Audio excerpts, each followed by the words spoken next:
Mister beast के इस game में दांव पर सिर्फ पैसा नहीं था, दांव पर था भरोसा और था धोखा। तो आज हम इसी मनोवैज्ञानिक खेल की तह तक जाएंगे। जरा सोचिए, आप एक ऐसा गेम खेल रहे हैं जिसके सारे नियम आपको बताए ही नहीं गए हैं। यही वो मुश्किल सवाल था जो इन खिलाड़ियों के सामने था। ये कोई आम खेल नहीं था, ये एक मनोवैज्ञानिक युद्ध का मैदान था जहां छिपी हुई जानकारी ही सबसे बड़ा हथियार थी। तो ये खेल था अराजकता, बदला और अब तक के सबसे बड़े धोखे के लिए एकदम परफेक्ट तरीके से डिजाइन किया गया एक सामाजिक प्रयोग। चलिए देखते हैं कैसे। तो इस पूरे सामाजिक प्रयोग की जो नींव थी ना, वो दो चीजों पर टिकी थी। एक बहुत बहुत बड़ी रकम और दूसरी कुछ पुराने टूटे हुए रिश्ते। $3 लाख, मतलब इतनी बड़ी रकम कि किसी की भी नीयत डोल जाए, है ना।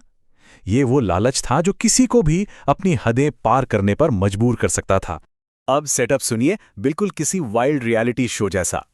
एक आदमी ग्रांट और उसके साथ जंगल में फंसी थीं उसकी 5 एक्स गर्लफ्रेंड्स, और वो भी पूरे 30 दिनों के लिए।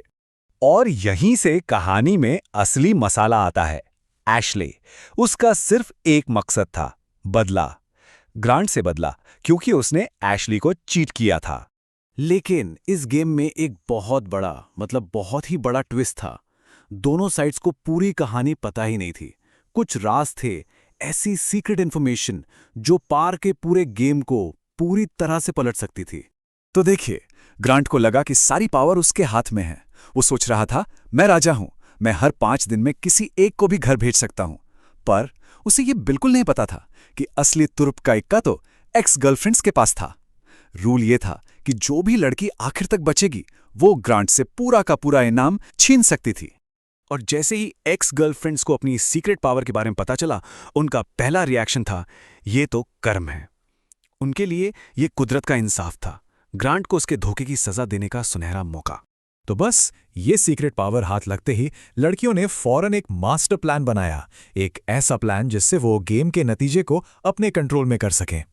और उनका मास्टर प्लान था तो सीधा पर बहुत खतरनाक। स्टेप 1, ग्रांट के इमोशंस के साथ मैनिपुलेशन करो। स्टेप 2, किसी भी तरह एशली को गेम के आखिर तक पहुंचाओ। और स्टेप 3, जो कि फाइनल ब्लो था, इनाम की रकम छीनकर बदला पूरा करो। शुरू में तो टीम में जबरदस्त यूनिटी थी। सब एक ही बात कह रहे थे, हम चाहते हैं कि एशली अपना बदला ले सके। सब एक ही लक्ष्य के लिए काम कर रहे थे। और ये प्लान सिर्फ बातों में नहीं था, फौरन एक्शन में भी आ गया। उन्होंने इसे नाम दिया प्रोजेक्ट मैनिपुलेशन। ग्रांट की सिंपैथी जीतने के लिए एशली ने एक फेक इमोशनल ब्रेकडाउन का नाटक किया और बाकी सबने भी उसका पूरा साथ दिया। लेकिन जब दांव इतना बड़ा हो तो वफादारी की दीवार में दरारें पड़ने में देर नहीं लगती, और बहुत जल्द इस टीम की एकता बिखरने लगी। ये दरार तब और गहरी हो गई जब एशली ने एबी से कहा, ये तुम्हारा गेम नहीं है।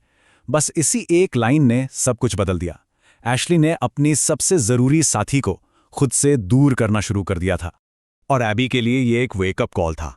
उसे एहसास हुआ, उसे तो मेरी कोई परवाह ही नहीं थी, मैं तो बस एक मोहरा थी। और बस इसी एक एहसास ने एबी को अपनी लॉयल्टी बदलने पर मजबूर कर दिया। और यहीं पर गेम का सबसे बड़ा टर्निंग पॉइंट आता है। एबी ने टीम का प्लान छोड़ दिया और चुपके से ग्रांट के साथ एक डील कर ली। वादा ये था, मैं पैसे नहीं चुराऊंगी, और कीमत ये थी, तुम्हें मुझे आखिर तक ले जाना होगा। और ये डील बाइबल पर हाथ रखकर पक्की की गई थी। इस एक कदम ने खेल का पूरा नक्शा ही बदल दिया। तो अब खेल अपने आखिरी पड़ाव पर था। सब कुछ बस एक आखिरी एलिमिनेशन और एक आखिरी फैसले पर टिका हुआ था। ग्रांट को लगा कि एशली को एलिमिनेट करके उसने गेम जीत लिया है, लेकिन ये उसकी सबसे बड़ी भूल थी।